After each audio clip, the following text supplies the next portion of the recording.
Good morning mga pare ko. Yung Rehidor here doing another unboxing video. This time for a recently purchased mountain bike part for my bike, which is going to be a new Fox factory dropper post.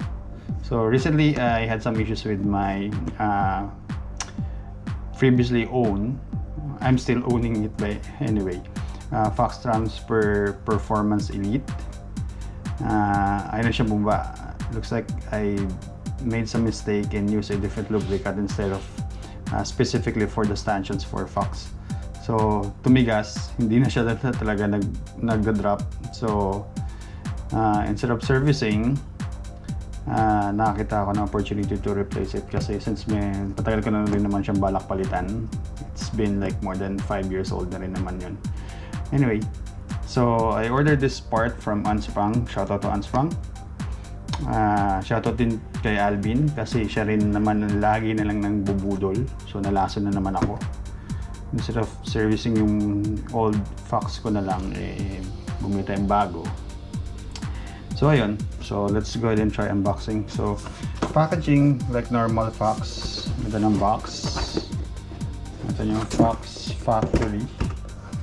So what I ordered is actually a 125mm, yung 125mm dropper, internal 31.6mm na dropper.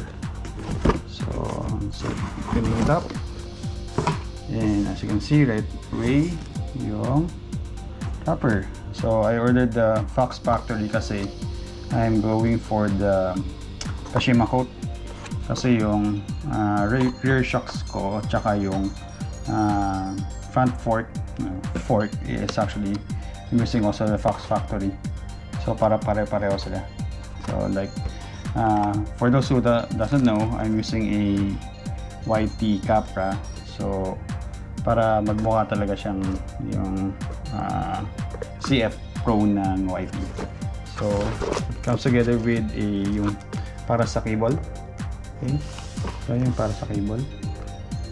Okay, and so ano ba yung dito?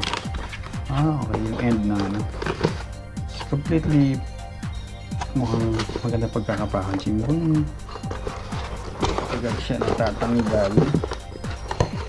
So ayan, you see, Fox 5-inch 125mm 31.6 Kashima coat, bagong bago.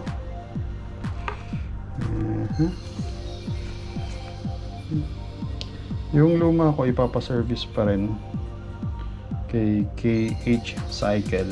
Sila yung partner ng Fox dito for servicing. So what else inside? Inside the box, yung owner guide, yung setup guide. Okay. Ano ba? Wala na. Owner guide inside. Yan. And here, may kasama ba siyang cable? I don't know if may kasama siyang cable. Mukhang wala siyang kasamang cable. So, yung cable naman ng current dropper post ko is still new, relatively new. So we can still hopefully can still make use of it. Otherwise, we will get a new one. Hopefully sa mga LBS meron na available. So ayun, going back to the dropper. So it's 125mm. Okay, Kashima coat, and 7mm saddle rails only. So yung rail ng saddle mo is 7mm, something like that. Pero standard naman yata yun sa mga bagong bikes ngayon. So ayun, yun na lang muna for now. I'll see if I can do a video installing this, replacing this with my YT. Then yeah, yun lang. And see you again on the next video vlog. Siguro next time we'll do some other stuff instead of just unboxing and biking and IT video. Again soon mga parekoy, and Yang Raider here signing out. Good night TGIF. Babush!